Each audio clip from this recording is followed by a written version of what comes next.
Hi all. హైదరాబాద్లో అయితే మాకు ఇక్కడ వర్షం పడుతుందండి. మనకి ఇక వర్షం పడితే కూల్గా ఉంటే వెదర్ ఏదో ఒకటి తినబుద్ధి అవుతుంది కదా. సో నాకైతే గిన్నప్ప తినాలని క్రేవింగ్స్ అయితే వచ్చేసాయి. సో ఈ వీడియోలో గిన్నప్ప ఎలా చేద్దామో చూద్దాం రండి. హాయ్ అండి, నేను గిన్నప్పని చేస్తున్నాను.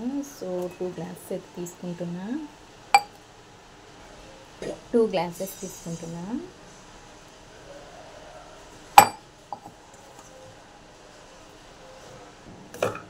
ఇది పచ్చిమిర్చిల కారం కూడా వేసుకుంటే బాగుంటుంది. ఆ టేస్ట్ వేరే, ఈ కారంతో చేసిన టేస్ట్ వేరే. సో నేను 2 గ్లాసెస్కి మాది కొంచెం కారం ఎక్కువ ఉంది.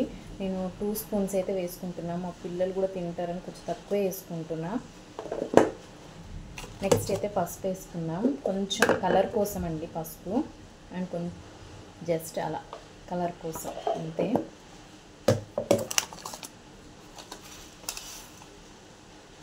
నెక్స్ట్ అయితే జీలకర్ర వేసుకుంటున్నా, టేస్ట్ కోసం అండి జీలకర్ర. అండ్ ఇంకా టేస్ట్ కోసం అయితే నువ్వులు వేసుకుంటున్నానండి. తెల్ల నువ్వులు వేసుకుంటున్నాను. చూడండి, తెల్ల నువ్వులు. ఎంత తెల్ల నువ్వులు వేసుకుంటే అంత టేస్ట్గా ఉంటుంది ఈ గిన్నప్పలో. సో ఇది నా స్టైల్ గిన్నప్ప అండి. అందరు రకరకాల గిన్నప్పలు చేస్తారు. సో నేను ఎలా చేస్తున్నానో నా స్టైల్ గిన్నప్ప ఈ వీడియోలో అయితే చూసేయండి. కొంచెం ఓమా వేసుకుంటున్నానండి. కొంచెం పిల్లలు కూడా తింటారు కదా. సో ఓమా వేసుకుంటే కొంచెం డైజెషన్ కూడా అవుతుంది.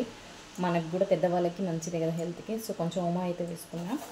ఆల్రెడీ రోస్టెడ్ పల్లీలండి, ఆల్రెడీ రోస్ట్ చేసి పెట్టుకున్న పల్లీలు కొన్ని వేసేసుకుంటున్నాను. నలిపి వేసుకుంటే బాగుంటుంది దంచి వేసుకుంటే. సో నేను ఇట్లా లైట్గా నలిపేసి వేసేసుకున్నాను. ఎంత వేసుకుంటే అంత టేస్ట్ ఉంటుంది. పల్లీలను నువ్వులు ఒకటి చాలా బాగుంటుంది. నెక్స్ట్ కరివేపాకు ఫ్రెష్గా మా చెట్టుది కోసి వేస్తున్నా. టేస్ట్ బాగుంటుంది, ఫ్రెష్ వేసుకుంటే చాలా బాగుంటుంది. సో నెక్స్ట్ వచ్చేసి శనగపప్పు నేను ఆల్రెడీ నానబెట్టాను. ఒక 10 మినిట్స్ అయితే చాలండి. సో నేను ఒక 2 స్పూన్స్ శనగపప్పు అయితే తీసుకున్నాను, నానబెట్టాను. ఒక 10 మినిట్స్ నానబెట్టాను. సో అవైతే వేసుకుంటున్నా. వచ్చేసి కొంచెం ధనియాల పొడి వేసుకుంటున్నాను, ఒక చిన్న స్పూన్, టేస్ట్ కోసం బాగుంటుంది, మీరు ట్రై చేయండి. అండ్ నెక్స్ట్ వచ్చేసి సాల్ట్, మనకు తగినంత సాల్ట్, అంటే మన టేస్ట్ తగ్గట్టు సాల్ట్. కొంతమంది ఎక్కువ వేసుకుంటారు, కొంతమంది తక్కువ వేసుకుంటారు, బీపీ షుగర్లు ఉన్న వాళ్ళు. సో నేనైతే కరెక్ట్గానే వేసుకుంటాను. ఉప్పు కరెక్ట్గా ఉంటేనే టేస్ట్ బాగా తెలుస్తుంది కదా. సో ఇవండి ఇంగ్రీడియంట్స్. అండ్ వీటితో పాటు అసలైన ఇంగ్రీడియంట్ అయితే మర్చిపోయాను, ఉల్లిగడ్డ వేసుకోవాలి. అమ్మో ఉరుముతుందండి, వర్షం అయితే బాగా పడుతుంది, మొత్తం చీకటి అయిపోయింది. సో నాకైతే గిన్నప్ప తినాలనిపించేసింది. అప్పని చూసేద్దాము. ఫస్ట్ అయితే ఒక ఉల్లిగడ్డ కోసుకుందాం. పొడుగ్గా కోసాను ఉల్లిగడ్డ. చూడండి, ఉల్లిగడ్డ ఎంత వేస్తే అంత టేస్ట్ ఉంటుంది, చాలా బాగుంటుంది ఉల్లిగడ్డ. నేను ఒకటి కాదు ఒక 2 అయితే వేసుకున్నాను. 2 గ్లాసెస్కే కాబట్టి 2 అయితే వేసుకున్నాను, పెద్దవి. చూడండి నేను వేసిన ఇంగ్రీడియంట్స్ మీకు కనిపిస్తున్నాయో, ఇలా అన్నీ ఫుల్గా వేసుకుంటే టేస్ట్ అయితే బాగుంటుంది. సో ఇప్పుడు ఇదైతే కలుపుకుందాం.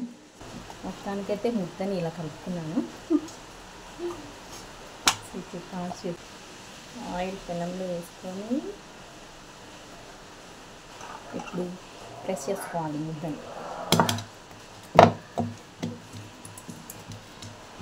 కొంచెం కష్టమే, తినాలంటే టేస్ట్ చేసుకోవాలి.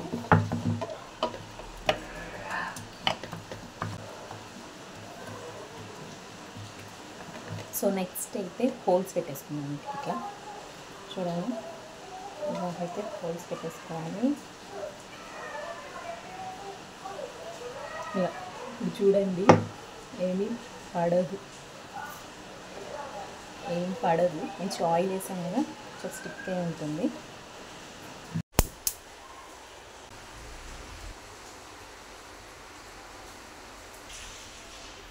ఫస్ట్ ఒక 4-5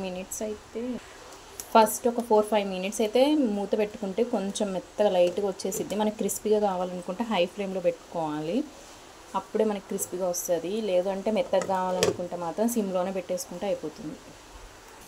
సో నేను ఇంకోటి కూడా పెట్టేశాను. 2 పెనం మీదనే పెట్టాను, గిన్నె లాంటి దాని మీద ఏం పెట్టలేదు. ఒకటేమో చపాతీ పెనం మీద పెట్టాను, దోశ పెనం మీద, ప్యాన్ మీద పెట్టేశాను. సో మనకి మందంగా కావాలంటే, లావుగా రావాలి, మెత్తగా రావాలనుకుంటే కొంచెం మందంగా పెట్టుకోవాలి. సిమ్లో పెట్టేసుకుంటే మనకి మెత్తగా వస్తుంది. లేదు క్రిస్పీగా ఉండాలి అనుకుంటే కొంచెం పల్చగా పెట్టుకుంటే బాగుంటుంది.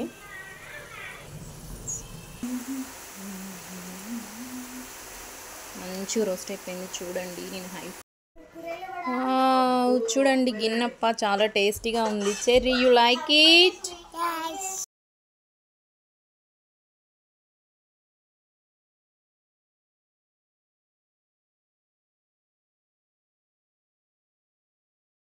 గిన్నప్ప తిన్న తర్వాత చాయ్ తాగితే కిక్కే వేరు. అందులోనూ వర్షం పడుతుంటే అల్లం ఇలాచి వేసిన చాయ్ తాగితే సూపర్ ఉంటుంది.